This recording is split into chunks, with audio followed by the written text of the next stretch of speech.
News. ಔಷಧ ವಲಯಕ್ಕೂ ತಟ್ಟಿದ ಮಧ್ಯಪ್ರಾಚ್ಯ ಯುದ್ಧದ ಕರಿನೆರಳು. ಸುಮಾರು 200ಕ್ಕೂ ಹೆಚ್ಚು ಔಷಧಗಳ ದರ 15% ಏರಿಕೆಯಾಗಿದೆ. ಬಿಪಿ, ಶುಗರ್, ತಲೆನೋವು ಸೇರಿದಂತೆ ಇತರೆ ಔಷಧಗಳ ದರ ಜಾಸ್ತಿಯಾಗಿದೆ. ಸುಮಾರು 200ಕ್ಕೂ ಹೆಚ್ಚು ಔಷಧಗಳ ದರ ಏರಿಕೆಯಾಗಿರೋದು 15% ಬೆಲೆ ಏರಿಕೆಯಾಗಿದೆ. ಮಾತ್ರೆಗಳ ಫಾಯಿಲ್ಸ್ ತಯಾರಿಕೆಗೆ ಪೆಟ್ರೋಕೆಮಿಕಲ್ಸ್ ಅತ್ಯಗತ್ಯ. ಮಧ್ಯಪ್ರಾಚ್ಯ ಯುದ್ಧದಿಂದಾಗಿ ಸಪ್ಲೈ ಚೈನ್ ಮೇಲೆ ಪರಿಣಾಮ ಬಿದ್ದಿದೆ. ಸರಾಸರಿಯಾಗಿ 15% ಇಂದ 20% ತನಕ ಔಷಧಗಳ ದರ ಹೆಚ್ಚಳ ಆಗಿದೆ. ತೀರಾ ಅತ್ಯಗತ್ಯ ಔಷಧಗಳ ದರವೇ ಜಾಸ್ತಿಯಾಗಿದೆ. Paracetamol, cardiac drugs, diabetes drugs, gastric, cough syrup ಸೇರಿ ಒಟ್ಟು 200ಕ್ಕೂ ಹೆಚ್ಚು ಔಷಧಗಳ ಬೆಲೆ ಜಾಸ್ತಿಯಾಗಿದೆ. ಔಷಧಗಳ ಬೆಲೆ ಹೆಚ್ಚಳದಿಂದ ಜನರಿಗೆ ಯುದ್ಧದ ಬಿಸಿ ಮತ್ತೆ ತಟ್ಟಿದೆ.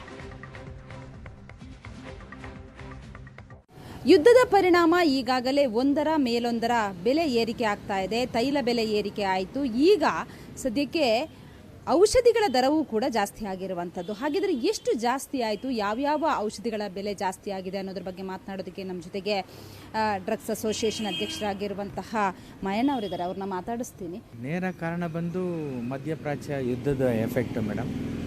ಎಲ್ಲ ಇದು ಒಂದು chain link. Petrol, diesel rate, petrochemicals rate, ಪ್ರತಿಯೊಂದಕ್ಕೂ ಕೆಮಿಕಲ್ಸ್ ಟ್ರಾನ್ಸ್ಪೋರ್ಟೇಷನಿಂದ ಹಿಡಿದು ಮತ್ತು ನಮ್ಮದು ಕೆಲವು ಇದಕ್ಕೆ ಪೆಟ್ರೋಕೆಮಿಕಲ್ಸ್ ಅತ್ಯಗತ್ಯವಾಗಿ ಬೇಕಾಗಿರೋದ್ರಿಂದ ಎಲ್ಲವುದು ಜಾಸ್ತಿ ಆಗೋ ಸಂಭವ ಇದೆ.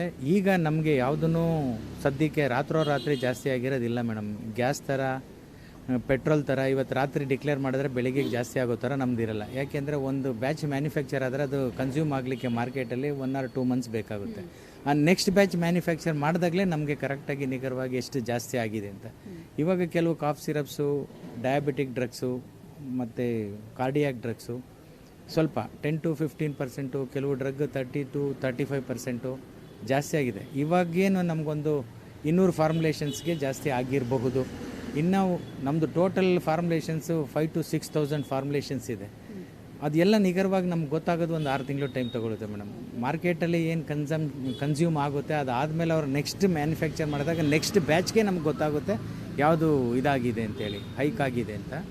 ಹಾಗಾಗಿ ಸದ್ಯಕ್ಕೆ ಒಂದೇ ಸಲ ರಾತ್ರೋರಾತ್ರಿ ಇದ್ರ ಥರ ಒಂದೇ ದಿವಸಕ್ಕೆ ಗ್ರಾಹಕರಿಗೆ ಹೊಡೆತ ಬೀಳಲ್ಲ. ಇದು ನಿಧಾನಕ್ಕೆ ಒಂದೊಂದೇ ಆಗ್ತಾ ಹೋಗ್ತಾ ಇರ್ತದೆ ಮೇಡಮ್. ಇದು ಅಂದರೆ ಎಷ್ಟಿತ್ತು, ಎಷ್ಟು ಜಾಸ್ತಿ ಆಗಿದೆ ಅಂತ ಇವಾಗ ಎಕ್ಸಾಂಪಲ್ 10 ರೂಪಾಯಿ ಇರೋದು 11 ರೂಪಾಯಿ, 11.5 ಆಗ್ಬೋದು. 100 ರೂಪಾಯಿ ಇರೋದು 110 ರೂಪಾಯಿ, 120 ರೂಪಾಯಿ ಈ ಥರ ಆಗಿರೋದು. ಕಾಫ್ ಸಿರಪ್ಸ್ ಕೆಲವು 120 ರೂಪಾಯಿ ಇದ್ದಿದ್ದು 132 ರೂಪಾಯಿ ಈ ಥರ ಆಗಿದೆ. ಇನ್ನೂ ನಮಗೆ ನಿಖರವಾಗಿ ಗೊತ್ತಾಗಬೇಕಂದ್ರೆ ಇನ್ನೂ ಒಂದು 2 to 3 months ಹೋಗಬೇಕು. ಬಟ್ ಯುದ್ಧದಿಂದಾಗಿ ಈ ಎಲ್ಲ ಅಗತ್ಯ ವಸ್ತುಗಳು ಜಾಸ್ತಿ ಆಗಿರುತ್ತೆ, ತಮಗೂ ಗೊತ್ತಿದೆ. ಅದೇ ರೀತಿ ಮೆಡಿಸಿನ್ಸು ಜಾಸ್ತಿ ಆಗುತ್ತೆ. ನಮ್ದು ಏನಂದರೆ ರಾತ್ರೋರಾತ್ರಿ ಗೊತ್ತಾಗಲ್ಲ. ಇದು 2 to 3 months ಬೇಕಾಗುತ್ತೆ ಮೇಡಮ್. ಇದರ ಎಫೆಕ್ಟ್ ಜನಗಳಿಗೆ ತಗೊಳ್ಬೇಕಾಗುತ್ತೆ. ಇನ್ನೂ ಜಾಸ್ತಿ ಆಗುತ್ತೆ. ಎಲ್ಲ ಫಾರ್ಮುಲೇಷನ್ಸು ಜಾಸ್ತಿ ಆಗುತ್ತೆ. ಇವಾಗ ನಮಗೆ ಒಂದು 5-6 ಫಾರ್ಮುಲೇಷನ್ಸ್, 10 ಫಾರ್ಮುಲೇಷನ್ಸ್, 20 ಫಾರ್ಮುಲೇಷನ್ಸ್ ಇರ್ಬೋದು. ಎಲ್ಲ ಫಾರ್ಮುಲೇಷನ್ಸು ಜಾಸ್ತಿ ಆಗುತ್ತೆ. ಆವಾಗ ಆಟೋಮೆಟಿಕ್ಕಾಗಿ ಜನಗಳಿಗೆ ಎಲ್ಲದೂ ಹೊರೆ ಜಾಸ್ತಿ ಆಗುತ್ತೆ. 1-2 ತಿಂಗಳಲ್ಲಿ ಖಂಡಿತವಾಗಿಯೂ ದರ ಎಷ್ಟಾಗಿದೆ, ಎಷ್ಟು ಎಫೆಕ್ಟ್ ಆಗುತ್ತೆ ಅನ್ನುವಂಥದ್ದು ಗೊತ್ತಾಗುತ್ತೆ ಅಂತಾರೆ. ಬೆಂಗಳೂರಿನಿಂದ ಕ್ಯಾಮರಾ ಪರ್ಸನ್ ಯುವರಾಜ್ ಜೊತೆಗೆ ಮಮತಾ ಮರ್ದಾಳ, ಏಷ್ಯಾನೆಟ್ ಸುವರ್ಣ ನ್ಯೂಸ್.